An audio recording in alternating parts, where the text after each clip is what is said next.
In this interview, you will hear one of the most incredible stories that I've had the privilege to record on this channel.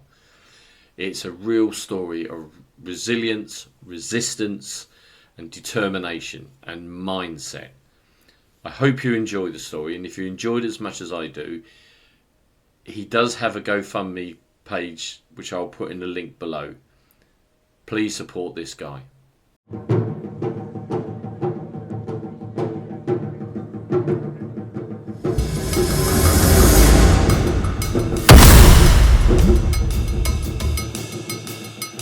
Hi, welcome back to the Primal Lifestyle, and I have got a fantastic guest today, and his story. One of my fellow UK carnivores, Donna, contacted me and said, "You need to see this guy's story." So I went to his YouTube channel, and I was blown away by the content. So rather than waste any more time, let's get him on board. So I'd just like to welcome Anthony. Welcome to the Primal Lifestyle, Anthony. Please just kick off. Just tell us your story, because I think it's an amazing story. Well, first of all, thanks for the invite, Carl. As you guys can see on screen, my name is Anthony Hayduk, and I am now a 33-year-old stage 4 GIST cancer warrior. GIST stands for Gastrointestinal Stromal Tumour. And in today's podcast, you're going to learn about how and why I went from chemo to carnivore. And I will also be talking about life prior to the diagnosis. So to start off, we'll talk about life prior to the diagnosis so we could get an intro on diagnosis till now and the whole circle of the picture on how I feel and have felt. As a child growing up, I definitely had bowel movement issues. I was on medications at a young age for going number 2. I think that started around 5 or 6 years old and probably happened up until my teen years. I was on medications. And of course, in our teen years, bad acne as well. My sister had acne. We thought that was just normal hormones. My parents, or our parents, spent a lot of money on different face creams for acne, the whole 9 yards. And in my case, it didn't help too much. In my sister's case, it helped a little bit. So flash forward from childhood with the bathroom problems into my teen years with the acne, still having bathroom problems, stomach pains. At that time, it was just eating whatever I could eat. You know, my parents didn't know any better. It was a standard American diet. Food was food. What fits in the mouth, we eat it. And no leftovers, you know, you eat what's on your plate. And in my early to mid 20s, I ended up getting gallstones, and I was told, Mr. Hayduk, you got gallstones once, you're going to get them again. Once you get them once, you're more susceptible to get them a second time or a third time. So I was young, dumb, and vulnerable, and I allowed the surgeon to then remove my gallbladder. What I found out many years later is all I had to do was keep more healthier fats in my diet, and the gallbladder were to produce more bile, or vial, how we pronounce it, and I would have never got gallstones.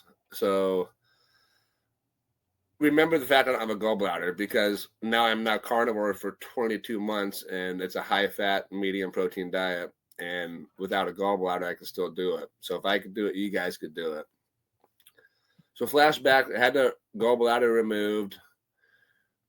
They told me, Mr. Hayduk, after a couple of months of learning a new diet and lifestyle, keeping fat out of your system, you'll start feeling better. Months go by, and I was still getting sick, getting diarrhea, feeling like trash when I ate, lethargic, just basically every time I ate, I wanted to take a nap afterwards. And that's been that way most of my life. And a couple of years later, I finally went and seen a naturopathic doctor. I think I was 25 or 26 at the time. And I got tested for a whole bunch of food allergies and found out I'm allergic to, potatoes, xanthan gum, which is an ingredient in a lot of processed foods, oranges, tomatoes, which there goes all the sauces, barbecue sauces, because there's tomato paste. I was allergic to, you know, a dozen different items that I was eating on a regular basis. I cleaned up my diet. The diarrhea got less and less. The stomach pains got less and less, but I still had bowel movement issues, and I still did have, you know, stomach irritability. So we'll say about 28, 29, 30 years old. For those 3 years, I kept complaining to my primary doctors still about stomach pains and irritability, and eventually shortness of breath and, you know, feeling full fast, all these different signs of something being wrong. And my primary doctors just didn't care. They're like, it's your job, because I was a tree climber, hence the suspenders, you know, tree climbing, falling timber, anything to do with trees besides planting them for the most part. I worked in the tree career for 12 years up until surgery day. They kept telling me it was my job, though, that was causing the body pain. You know, you beat yourself up at work. That's what's going on with you. So after a few primary doctors, I kept changing doctors till I could find one that would believe me. And it wasn't until, I don't know the exact dates on the top of my head, but it was sometime in my early 30s or late 29s. My primary doctor that I had, finally, he's like, hey, let's get you a CT scan and we'll see what's going on with you. So flash forward, a few weeks, I got a CT scan and he's like, so you have a softball-sized tumor inside of your intestines and stomach. So you're talking about something about that size, yeah? Yeah, a tumor about that size inside of me, and that we found on a CT screen. And we didn't know what it was. It's like, hey, you got a tumor inside of you. Let's go in. Let's schedule endoscopy where they go down your throat and do a biopsy. I scheduled one of those. Scheduled many appointments with different cancer centers, like 2 or 3 different appointments to go over the results of the endoscopy and talk about, different treatment plans if it came back as cancerous. And we scheduled the endoscopy. They went down my throat. They pulled a biopsy and didn't know what it was. Couldn't figure it out. They told me, though, they came back as non-cancerous, so we could proceed forward with surgery if that's what I wanted to do. And with surgery, they would remove the big tumor, which is softball size, and they would also remove one tumor off my liver, because at that point in time, it already had metastasis to my liver from point A to point B. Yeah. Pardon the cough. I was outside in the dust all day yesterday, and it just totally wrecked my nasal system. That's cool. But what I was getting at saying is I had the softball-sized tumor in my stomach and intestines, and I also had tumors in my liver at that point in time. So flash forward to July 27th, 2022, the day I signed my life away. That was surgery date. I think I sent you a picture. I'll get up on screen real quick, but I have a scar that goes from here. Yeah, I've got it here. Yeah. You'll show it up on screen. Yeah, you can see that. And they cut me open from my hip bone to my sternum. It's like a 10-inch or 11-inch scar. And during which they removed a softball-sized tumor. They removed a small section of my liver. And they also removed, I don't have the exact measurements, but about 1/4 to 1/3 of my stomach and intestines. So not only am I missing my gallbladder from years previously, I'm missing, a lot of intestine and also stomach. And that is where I was getting at later on into the story with carnivore. Here I'm missing a bunch of internal pieces, a lot of pieces that help digest foods. And I'm putting down 2-3 pounds of beef a day, and a half a stick of butter a day, and not getting sick at all. So going back to surgery, they removed the tumor out of my stomach. They removed the one off my liver. They did, the resection of everything inside. I spent, I think it was 7 or 9 days in the hospital. It was a couple hours away from home. And I had to relearn how to walk again. I had to learn how to get up and out of the bed during the whole process, because the surgery, I didn't know it. They cut through my nervous system. So every time I moved my left leg, I could feel it through my stomach and inside my guts, the tendons and everything. It was difficult. But by day 4 in the hospital, I was walking down the hallway And I think by day 5, I was already walking a laps across the hallway. I was really determined to get out of there. You know, hospitals to me feel like prison. I've never been to prison, but at least with jail and prison, so I've been told, at least you get to sleep at night. In the hospital, they poke you all the time to keep you awake. But that was not a fun experience. The surgery, the pain levels, and out of the pain I've ever been through, like I've had 24 broken bones throughout my life. I've had 12 different surgeries.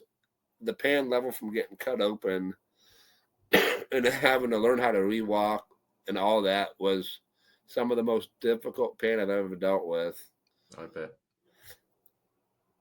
After the 7 to 9 days into the hospital, I still don't know what the tumors were. Somebody had mentioned the word GIST, but at the time when I Googled what is GIST, it came back, gastrointestinal stromal tumor. It could be cancerous or it could not be benign. You don't know till you test it. So I leave the hospital July. Well, it was the first week of August I got released out of the hospital, but in 2022. And still don't know if it's cancerous or benign. The biopsy with the endoscopy, like a month and a half prior, said, benign tumors. That's why we did the surgery. So I leave the hospital. I come back home. I'm home for like 2 weeks. And out of nowhere, I start having seizures and convulsions and like heart problems. I was actually at my niece's birthday party mid-August 2022, just sitting in a chair out of nowhere. And out of nowhere, just head goes back, eyes go back, and I'm doing the floppy chicken in the chair, with no recollection that I'm doing it. And that happened 3 times back to back to back, all in like a 10-minute duration. Wow. The second time I was actually standing up in the bathroom mid-piss, and the seizure convulsion happened again, and ended up hitting my head on the clawfoot tub and, knocking myself out. And then, of course, they all found me and heard me fall. And they picked me up, put me in the recliner chair, called 911. And by the time the ambulance got there, a third episode had happened in the chair. So that particular day and the next day, I spent in the ICU with an irregular heartbeat for like 18 hours or 24 hours, something like that. Just they couldn't get it to beat normal. And that's when I realized, that's when we did testing and found out I dealt with afibrillation. And we never did get a real answer on why the seizures was happening and the convulsions happened. Our thought processes, I was just really anemic at the time, going through surgery. My body was just going through a bunch and was shocked. That was the response we came up with, or the answer. The truth, I don't know. But it wasn't any fun. And remembering the seizures and convulsions, those actually intensified and got worse later on into the story once I hopped on chemotherapy treatments, which we'll get to that in a few minutes. So with the seizures that happened mid-August and August, I spent a few days in the hospital. While I was in the hospital, my phone rang. It was the local cancer center saying I needed to make an appointment to go over the biopsies of the tumors. We ended up picking an appointment of my 31st birthday, to be exact. September 9th, 2022, I turned 31. And me and my mom roll up to the local cancer center to, figure out about the biopsies. And I'm not going to mention any of my doctor's names, but No. I've been through 11 oncologists since day one till now. All of them are amazing in their own ways, but some of them, we didn't get along with. That's why I've gone through so many, and some just retired or changed. But my first oncologist that I had, lovely lady, I just told her, be blunt with me, be straight. I don't want to be beat around the bush. That's how I am as a person. I don't like to beat around the bush, just be direct. So we walk into the cancer center. I have my appointment, and the oncologist straight up tells me, she's like, the tumors came back as cancerous, and you're classified as stage 4. My first response to her, of course, everything just sunk down in the bottom of my throat. Like, it was hard to swallow. Like, no, stage 4 cancer. Like, I lost my father in 2019 from stage 4 cancer. His was throat cancer, and it transfers to bone, and he made it a few months. And I was like, okay, that's what's going to happen to me. That's my first thought process. And I asked that oncologist straight up, I was like, what's my timeline, do you think? What's your educated guess? And her educated guess, and again, I understand this now, not anybody on earth, doctor, you, me, nobody has the right or the power to give somebody a timeline. It's just an educated guess with the knowledge they had.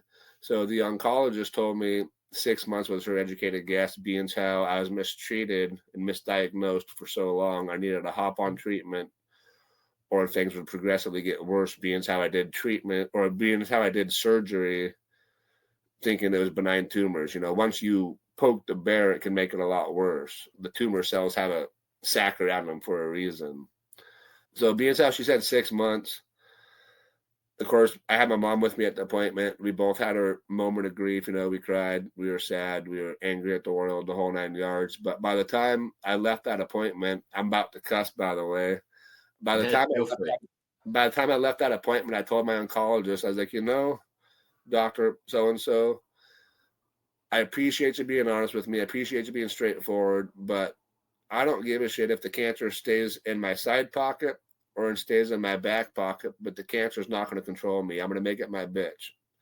And that's been my attitude every day since then. Is I have been living with I have now found out an incurable diagnosis. There's no Western medicine treatment right now that controls or deals with the mutations that I deal with the cancer that's inside of me. So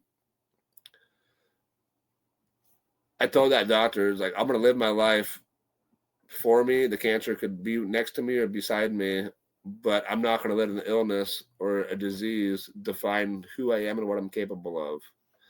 And I really wish that would soak into a lot more people besides myself.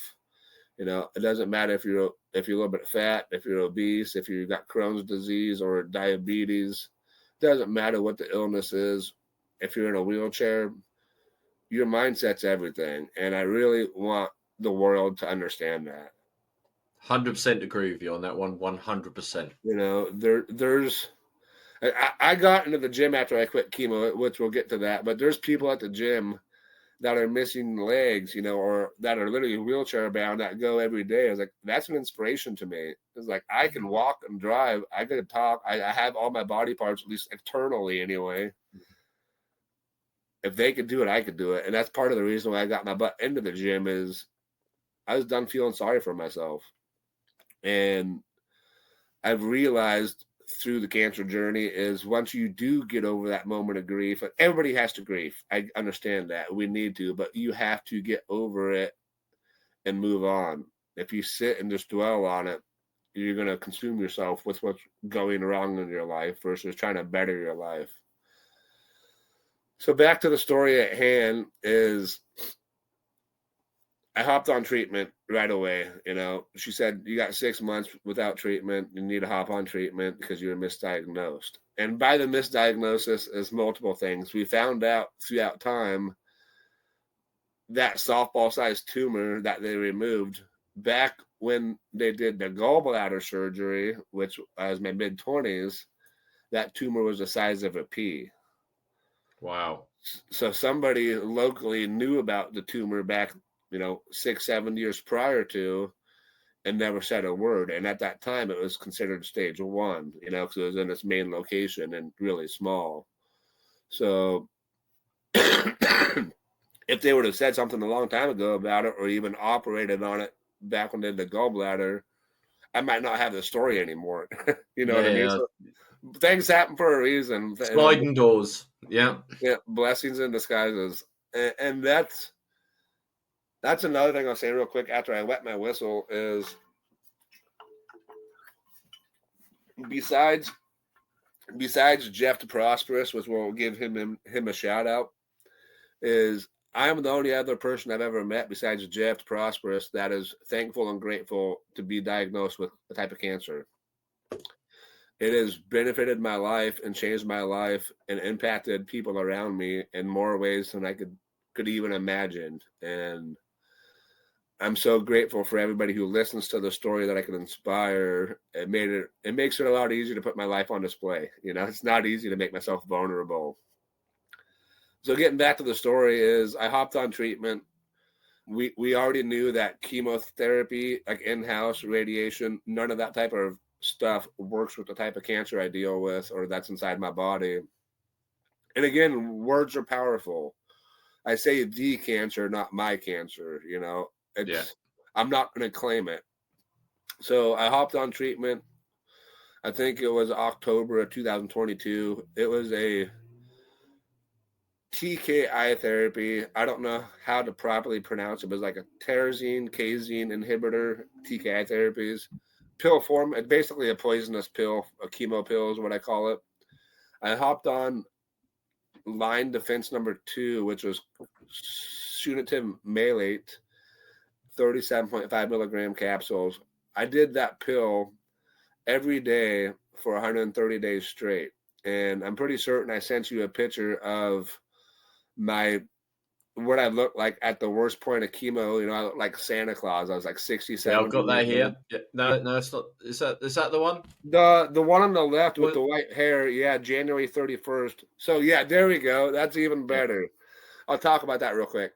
So May 22nd, that was the week of or the month of the endoscopy. That's how I looked prior to surgery, prior to the cancer diagnosis. Not bad, but not great. You know, you can tell my beard's a little bit blotchy. Yeah. You know, skin look not the best, but also not the worst. January of 2023, that particular picture was taken the last day I took a chemo pill.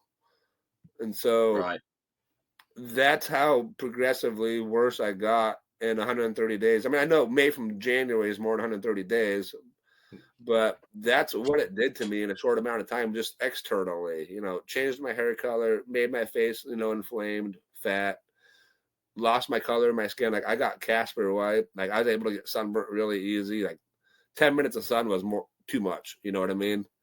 And with the chemo pills that I was on, the targeted therapy is what I call it. The AFib got worse. The seizures got worse. I actually, for the longest time, and I wish I would have had videos of this, and my mom tried to get videos. I apologize, Mom, if you're going to watch this. I wish I would have let you get videos of me having seizures, but at the time, I didn't want people to see me dying on screen. You know what I mean? Like the seizures out of everything were the most scariest I dealt with because I couldn't control them.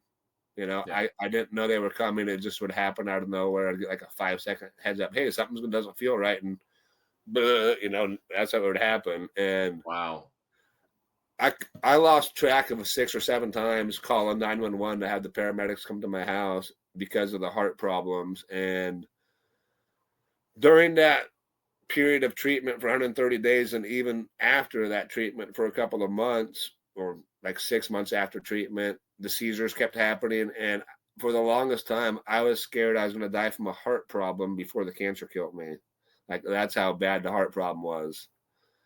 And during that treatment period with the heart problem, the seizures, I started having left kidney problems. I went in for 3 different ureteral stent surgeries to have stents installed and removed. And I actually spent, it was like 9 or 10 months urinating blood on a daily basis. Yeah, I have a picture to share you did send me a video version, but I felt I'd make it slightly less graphical.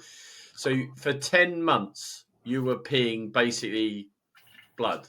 9 or 10 months, I was pissing blood just like that every day. Men aren't designed to do that every day, for one, or at all.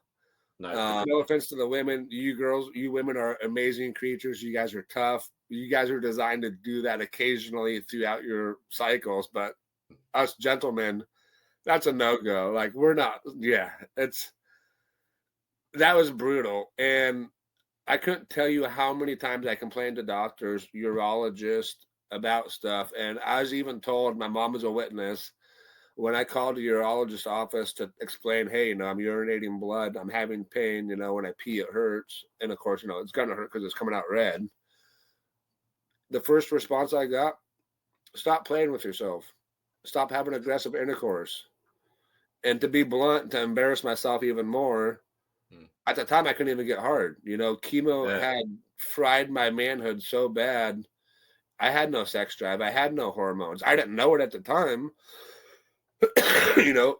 Further testing in the future found out, my testosterone levels had, dropped drastically, and honestly, flash forward like a year after quitting treatment, I found out the treatment I was on actually causes hypogonadism in males. And so at this point in time, knock on wood, one of these days I could fix it.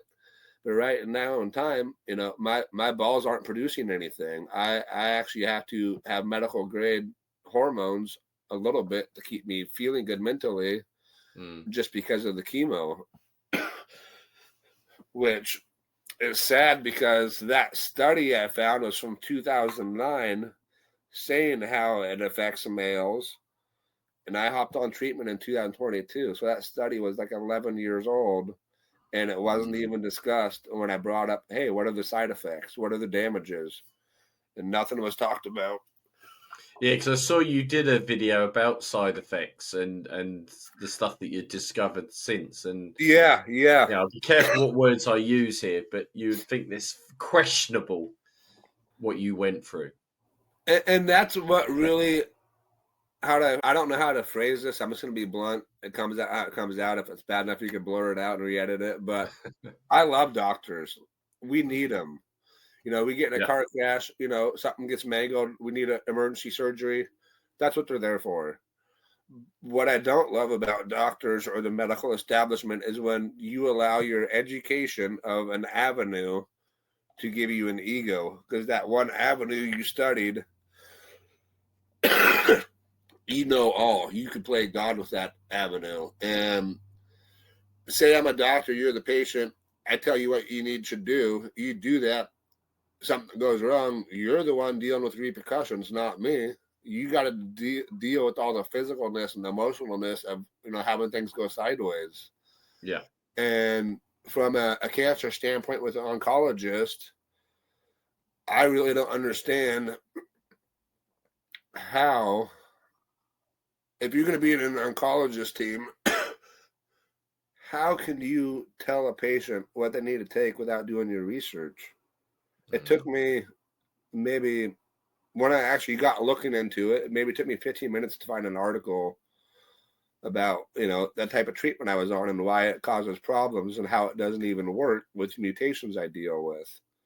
And that's another thing I was going to say is that sunitinib malate that I was on for 130 days, it turns out the reason the cancer got worse and spread and intensified during that treatment period, that's why I quit treatment, by the way, is because everything got worse during that 130 days of treatment. Turns out, after I did my research and looked into things, I deal with an SDHA deficiency in the mutation for the GIST I deal with. That line of therapy, that TKI therapy, is sunitinib malate, doesn't touch it. It doesn't work with it. So why would they put me on it? That's what I didn't understand. And nobody's still giving me a straight answer on why they put me on a therapy knowing that therapy wouldn't work. I wish I didn't have the sore throat from all that dust yesterday. Sorry about that. That's all right. Don't worry. It was dusty yesterday, man. Like layers everywhere. It was a fun day, but yeah. I should have waited a day or two to go play in the dirt. But yeah, treatment made everything worse, intensified. So to get to the point where I was getting at was from how I got from chemo to carnivore is where this story now takes place. Actually, let me go blow my nose real quick. I'll be right back. Yeah, no problem. I'll pause. So back to how I got from chemo to carnivore. The cancer got worse during the 130 days of treatment. I ended up quitting treatment January 31st, 2023. You seen the picture? I look like Santa Claus. Yeah. This one it looks like your father. Yeah, isn't that crazy? And without the pictures of the dates on top, January 31st, 2023 to January 31st, You 2025, had never said it was the same person. You would have you would thought it think was it, an it old, was reversed. yeah, the next generation. You'd think, the young guy, and that's his father, but I had to put the dates because nobody believed me. It's like, you photo edited that. I don't even know how to deal with the computers half the time, let alone how to photo edit. And that's what I was going to say real quick before I get on to the whole story from chemo to carnivore is, well, as I've learned now, fighting cancer and living with cancer has been a hell of a lot easier for me than learning the technology behind the scenes. Growing up in life, being a tree climber, riding bikes, dirt bikes, I didn't need the technology. I didn't know any of that stuff. So it's been a more stressful learning the technology than it has been fighting the cancer most of the time. Well, as I said, I'll guide you on some of the technical stuff going forward for you, fellas. Not a problem at all. But I will state, if I'm learning it, everybody else could learn it. Just practice, give yourself some credit, and just learn how to fail, because failure is where you learn. 100%. But yeah, I ended up quitting treatment on January 31st, 2023. And from that point in time till now, I made a deal with myself that I do different diets out there 3 months at a time between scan intervals to see what the food groups would do to the tumors. I hopped on plant-based vegan initially because that was, the craze going around Netflix. They did the whole plant documentary, and yeah, I didn't even make it I didn't even make it all of 3 months on plant-based vegan. I think I made it 2 months, and initially I felt better. But anything is better than chemo, As soon as you get that crap out of your system, you're going to improve. So I thought I was doing good on plant-based initially. And after about a month or so, I lost all my improvements, It's like the feelings never continued to get better, just kind of stalled out. So we found out with the screening during that plant-based period, the growth rate of the tumors definitely slowed down drastically, but they were still growing. So, and in my mindset, I'm like, 90 days should be more than enough to stall out and stabilize tumors, or have, reduction or growth, depending on what the situation is. So being how I had growth still after 90 days of that diet, I was like, okay, let's change to another diet. So long story short, plant-based, of course, standard American most of my life. I did Mediterranean for a while. I did keto, and all those still fed to tumors. Plant-based and keto seem to be the ones that fed the tumors the slowest, though. So the common factor between plant-based and keto, carbohydrates, the amount of them. Plant-based, apparently, as I've learned now, plant-based has more carbohydrates than keto does, because plants break down into carbs break down into sugar. But during my keto regimen, a friend of mine, had sent me a video again of, shout out, Jeff the Prosperous, and his Blessings on My Journey YouTube page. He's a stage 4 colon cancer warrior. Long story short, his prognosis was they gave him 90 days and he made it, I think, 30 months. So he made it 10x his time length that they gave him.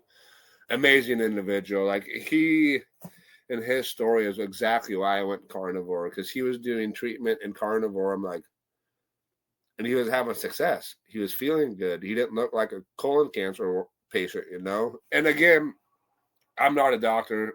I'm not certified in any of this. I'm just speaking of my own journey, my own experiences, and my friends and family's experience I've met along the way that's gone through their journeys. And as I've learned and understood, colon cancer is one of the more aggressive cancers to deal with. I mean, all different cancers have their own aggressiveness or non-aggressiveness. But the way Jeff acted, the way Jeff looked, the way Jeff moved with the prognosis he dealt with, you wouldn't even know he was sick. And so that's what started the fire with me wanting to go carnivore. So I went carnivore, September 1st, 2023 was my first day of carnivore. I told Okay, myself, so you're coming up close to 2 years because I'm almost 2 2 years years, on yeah. I'm 2 years on carnivore this weekend. So Congratulations, I man. started in June Congratulations. 23. Thank you. Yeah, if you would have asked me 2 years ago if I was going to go carnivore, no. Why would I go carnivore? You know, red meat feeds cancer. Red meat causes cancer. That's that's what the promotional thing was going on. That's what everybody talked about. So what's funny is I went carnivore. I told myself I'll do it for 90 days. I'll be super strict. Then I'll get the F off the diet and go back to a different diet. And it was like, it's not sustainable. It's not going to work, but I'm going to give it a shot. For those first 90 days, all I had was beef, butter, bacon, and eggs and salt. Nothing else, no fish, no nothing, just literally beef, butter, bacon, and eggs and salt. My next scan, I showed no tumors growing. Like literally everything stalled out. Nothing was bigger or smaller. This is my first scan since this whole time, basically from my mid-20s when they first found that pea-sized tumor that came to golf ball size. This is the first time in 8 years or 9 years the tumor stopped growing. And I decided, well, hey, if I had this much luck in 90 days and to stall out the progress, let's give it another 90 days and see if we can shrink some stuff. Because I realized our bodies are really resilient and smart. So for the next 90 days, which is, the total of 180 days in the carnivore, I hopped on European mistletoe as well. Okay, yeah. It's through a naturopathic clinic. It's approved in Europe, but it's not approved in the United States. So insurance doesn't cover it. It's very expensive to cover out of pocket. It's like $550 a month I spend on European mistletoe. But I hopped on European mistletoe. I hopped on, of course, I was already on carnivore. When I quit treatment in January of 2023, back like 3 weeks later, I think it was February 27th, so maybe 3.5 weeks later, I ended up having a gym membership. So exercise, strength training has been in the same program since day one, since the first diet. When I went plant-based, vegan-based is when I started the gym, and I've been in the gym ever since. So that hasn't changed. I started doing cold therapies in the showers. I actually, for the last 6 months now, I've been doing cold therapy, like in plunging. I actually have my own tank I built that I go in daily and freeze. Sauna therapy. I started adding all these different avenues, red light therapy as well, for the natural approach, like the metabolic approach. I'm starting to learn what metabolic health is and what it means to have healthy mitochondria versus dysfunctional mitochondria. Yeah. As you guys know or should know, mitochondria is the powerhouse of the cells. They're the worker bees, so to speak. Yeah. And again, I'm not a doctor. I'm not certified. But my opinion is cancer is caused from dysfunctional mitochondria. Your cells get rogue, they get dysfunctional, they mutate, and either cancer comes out, diabetes comes out, something type of illness or autoimmune comes out. That's my firm belief. That's my opinion. But with all that being said, going from day one to 180 days into carnivore, implementing, all these metabolic approaches and doing all these different supplements, Rick Simpson oil is another one that I've been on for a couple of years now. And I actually showed shrinkage of one tumor. One tumor shrunk like 30% in size during that regiment period of me, just cramming everything in at once, hard. And then, of course, that got expensive. I couldn't keep that routine up. And so I've cut it back since then to what I can afford. But I've been stable ever since. For the last year, I've had no growth or no shrinkage at all in any tumors, like completely stable. Wow. And the cool part about that is I'm a firm believer that it's my lifestyle and food choices that's putting my body into a state it could control the cancer and either let it grow or not grow. Carnivore really reduces the inflammation in the body. Like I said, I've had 24 broken bones, 12 plus surgeries. One of my old slogans or sayings used to be, it's not about how many miles on the body, it's how hard of miles. Because I was young, I was beaten up, I put my body through hell. If I'm being honest, back in the high school times, I was a pill junkie. I was addicted to Vicodin because I was already in so much pain in high school times from the broken bones I've already been through. I'm an adrenaline junkie most of my life, If it has motors or wheels, I'm going to try to see if I catch air with it. Love it. But now I'm not in any pain. Like, I have no pain on a regular basis. This last August, I don't know if you know what a Spartan race is or like Tough Mudder. Yeah. Tough Mudder is an off branch of Spartan. The coaches at the local gym that I go to talked to me into, hey, give this a shot with us. You could do it. It's only 10 miles. It's only 30 obstacles only. Yeah. It took me and my buddy, who was my partner, 4 hours to do those 10 miles and 30 obstacles. We passed 29 out of the 30 obstacles. We failed one. But here, I'm dealing with stage 4 incurable cancer, and I'm doing things no other cancer patients done as a whole. I mean, there's people there that had different, disabilities. I get that.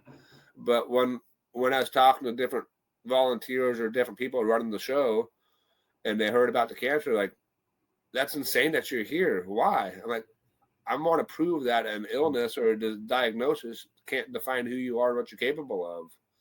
And I'm actually wanting to sign up in September for another one of those Spartan races to, still keep proving to people you could do anything if you put your mind to it.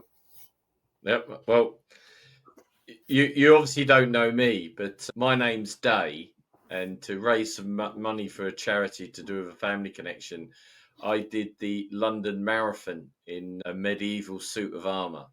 Awesome. So that's me. 9 hours and 46 minutes of hell later, as you can see, bit tight. Man, that's a long time to wear that suit of armor. It was yeah. But I weren't taking it off until I finished. That's Man. the mindset. That mindset. You've got to beat it. Yeah, mindset's everything. As an example of that, I'll do a quick couple challenges I've put myself through physically. Last year at 9/11, I wanted to do something memorable for the firefighters and all the fallen heroes from 9/11. Yeah. So what better way than to climb the Twin Towers, so to speak, in fire gear? And I understand the towers aren't there anymore, but we have stair climbers at the gym, and they have different speeds to control settings. So I ended up talking to the local fire department, borrowing the gear I was able to borrow. They legally wouldn't let me use the tank and mask because of liability reasons. Yeah, but instead they gave me a weighted vest to equal the same amount of weight as a tank and mask would equal.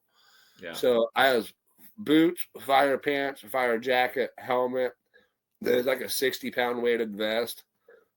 I did 114 flights of stairs or 113 flights of stairs dressed in fire gear at the local gym for the fallen heroes last year. And thank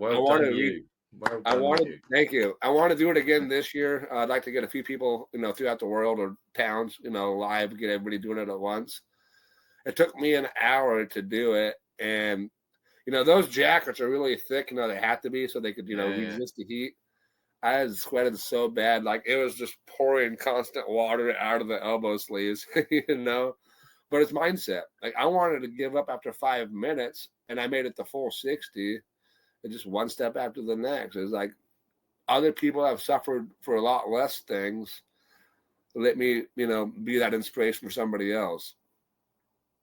Well, I'll tell you what. You let me know if you do that, and count me in. I'll do something similar with you live together. Awesome. Because I think that's awesome. I think that's an amazing thing to do. It's important to remember the people that are no longer with us. Yeah. Whether it's a fallen hero or a fallen cancer patient or just anybody in general, it's like in my own predicament, in my own case, and your channel just now, I've given 2 shout out to Jeff the Prosperous and his family. I wouldn't be where I'm at without him being vulnerable, and so for me to continue on and pave the pathway he started, we can't forget about him. And that goes to show with anything, whether it's the 9/11 heroes or the everyday law enforcement or people like you and I talking about this type of stuff. Just show a little bit of gratitude and appreciation to the people that impact your life. Yeah, well said. Well said. So that's honestly, your story just mind blows me. It really does. It's an incredible story. So what's your regime now? What's a normal day for you, apart from being a lumberjack and jumping up trees and shit? So my typical day, I do intermittent fasting every day. I eat in that 8-hour window and I fast for 16 hours a day. First thing in the morning, I get up, I do a quick shower, get my skin clean, then I hop in a cold plunge for 3 to 5 minutes every day. Some days it's 44 degrees. Some days it's 44 degrees with 24 pounds of ice. Some days I drop it down to 36 degrees because I have a chiller and I can hit a button and get it hotter or colder. I'm just always trying to, get stronger in my mentalness. So, like example, a couple of weeks ago, last week, I had an issue with the chiller, and so instead of like being upset, like, oh no, I can't use my plunge today, I just unplugged everything and went to the store and got a bunch of ice and used the ice I had. I had like 50 pounds of ice total and just hopped in a tank with 50 pounds of ice. It was brutal, but it was fun. There's always the solution. Yeah, there's always a solution. You just got to think outside the box. Yeah. So yeah, cold therapy every morning. I typically don't eat till my first meal around 10 or 11 in the morning. It really depends on when I ate the last meal because I try to intermittent fast. Autophagy is very important for anybody. Autophagy is self-eating of the body. It cleanses itself. It doesn't matter if you're a normal individual, somebody with an illness. Fasting is so beneficial. Plus, it saves money on food. And then for the first year, I'd go to the gym 6 days a week. But as I've learned, the stronger you get, the more recovery time you need. So instead of going 6 days a week now, I am about 4 days a week. I've taken basically 2 more days off for recovery days so I could continue to get stronger. 3 days a week, I go to the pool and do sauna therapy as well, and go sit in either a wet sauna or a dry sauna. The wet saunas are by far harder for me to do, but it's really beneficial to do both. Some days, I just sit here at home and research and try to make different content to get the story out there and in fact to help other people more. Mm-hmm. But I'm not working right now. I'm on disability. And I would like to get back to work at some point in time. It's just I have to either become cancer free or stop going to the doctors. Right. Because I can't. To be blunt and honest with my story, is when I was doing Western medicine, things were covered. It was fine, but I progressively got worse and was dying under Western medicine treatment. So once I quit Western medicine and went all natural, now everything's out of my own pocket. Nothing's covered through insurance, which is sad. They paid to screw me up, but they won't pay to fix me. And so I can't afford to go to work, pay for the treatment that I'm on naturally, plus fight and stay in the shape I am, not get progressively worse. So I'm literally just applying myself to become a better version of me, mm-hmm. to help spread my knowledge to other people. I'd like to get certified eventually in something in the carnivore community. I'm sure there's classes out there so I could help transition people from, standard American to keto or carnivore. That's the end goal.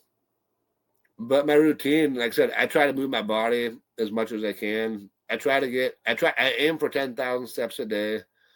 If I don't get it, it's not game over. Just try hard again the next day. But yeah, I aim to move my body, 8 to 10,000 steps a day, 10,000 if I can, 8,000 at the bare minimum. I said the cold therapy every morning, hot therapy. And that's another one I forgot to mention. Cold therapy and hot therapy is really important to do, but depending on your goals for your physicalness, depends on what order you do them in. Right. For example, and this is from the research I've done, is if you're after recovery and feeling better so you can perform again the next day, after your strength training session, you would do cold therapy to reduce inflammation so you can recover quicker and hit it again the next day. But if you're after the muscle growth effect, hypertrophy, you would do the heat after your training session so you could intensify the inflammation to make them stimulate muscle growth more. And even on my YouTube page, under my playlist, is on somebody else's channel, they had a episode of cold therapy and hormones. And doing cold therapy prior to training actually helps with hormones better. I didn't know that, so I literally, that's why I do cold therapy in the morning. Start it off, and I do my training in the afternoon to help, with the hormones, help with the mitochondria. I don't know if you can see, red lights up on the top of the screen. Yeah, I see that. I hung red lights throughout my trailer too, because what I've understood through this journey is it's the mitochondria that really helps with your health. And so to stimulate healthy mitochondria, whenever the sun's gone, I turn the regular LED lights off, the white ones, and turn the red ones on. So sunrise or sunset to sunrise, red lights are on. During the daytime, I could use the regular lights. I'm literally just trying to get more and more to natural, more and more to nature. Spend some time outside barefoot every day, touch the grass with your bare feet, grounding. We call it grounding, Yeah, grounding.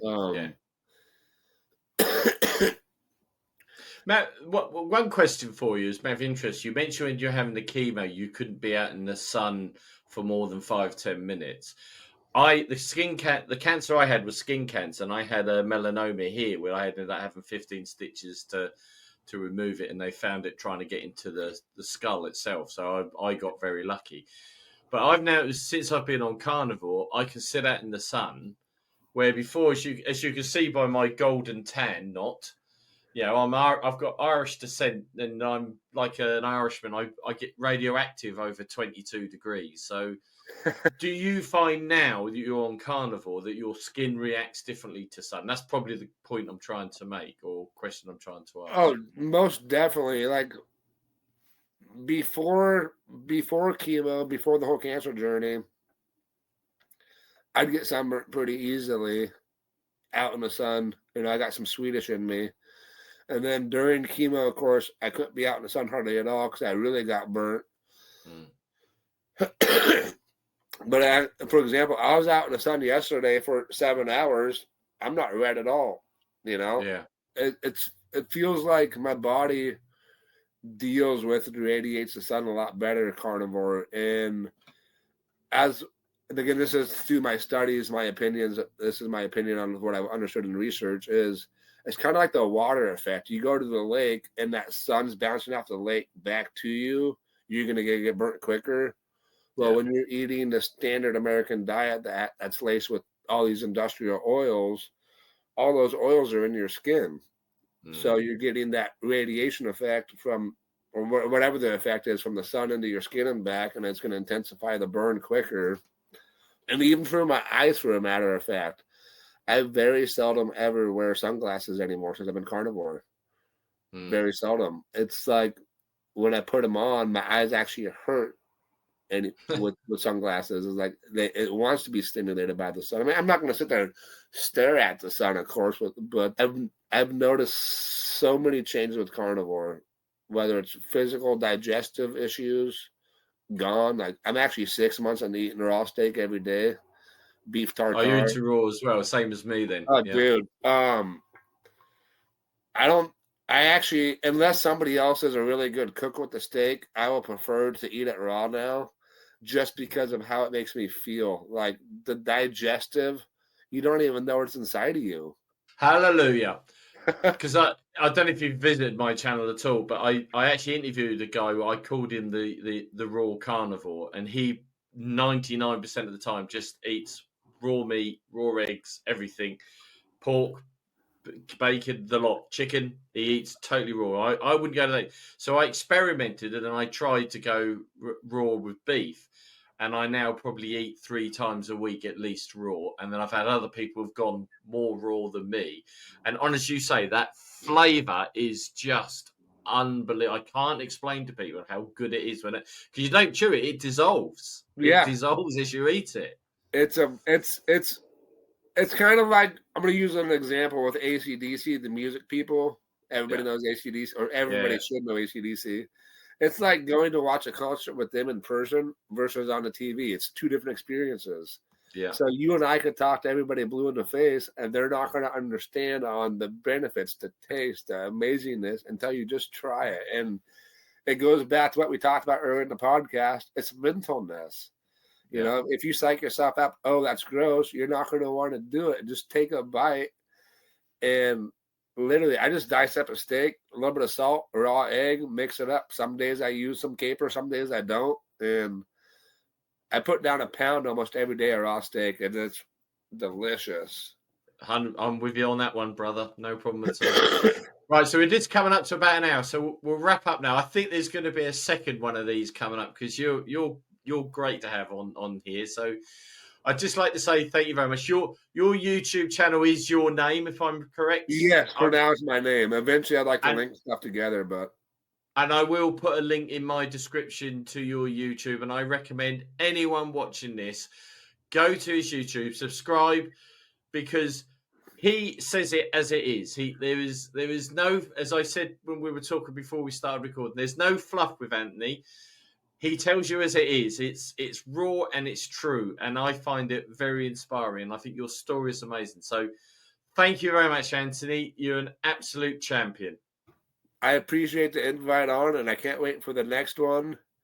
And if you guys that are listening want to continue to hear more stories of me, and I'll see if Carl could link my GoFundMe into the description, because the donations help me keep going, since it's a struggle now being off treatment through the Western medicine approach. 100%, fella. You send me that link. I'll get that included in this description, and we'll see if we can keep you going in the right direction. Thanks again, Anthony. Appreciate you, buddy. Thanks for the invite.